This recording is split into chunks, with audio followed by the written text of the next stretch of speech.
Hello everyone, আজ হলো জামাই ষষ্ঠী। দেখো এখন রেডি হয়ে গেছি, যাচ্ছি হচ্ছে মায়ের বাড়ি। আর সঙ্গে কিন্তু আজকে ছুটকি আর করবি দুজনেই যাবে আমার সাথে। আর এই হলো আমাদের দুজনের লুক। কেমন লাগছে অবশ্যই কমেন্ট করে কিন্তু জানিও। আর আমরা এই দেখো চারজন তো রেডি হয়ে গেছি, এখন বেরিয়ে পড়েছি মায়ের বাড়ি। আমরা যাচ্ছি মিষ্টির দোকানে, তো এখান থেকে তো সব রকমের মিষ্টি নিয়ে নিলাম। তারপর যা যা নেওয়ার ছিল ওগুলো নিয়ে চলে এসেছি আমি আমার মায়ের বাড়ি। মা এখানে আমাকে হাতে হাতে দিচ্ছিল, আমি এখানে সুন্দর করে সাজিয়ে রাখছিলাম।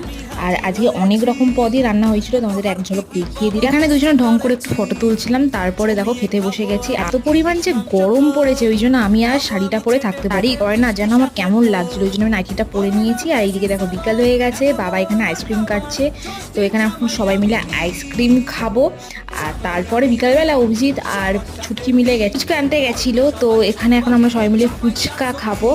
তো এই দেখো এখন ছুটকি মাকে খাইয়ে দিচ্ছে, আর এইদিকে আমরা সবাই ফুচকা খাচ্ছি। আজকের দিনটা তো খুব ভালোভাবে কাটালাম। তোমাদের কেমন লাগলো জানিও। তো আজকের মতো চলো টাটা।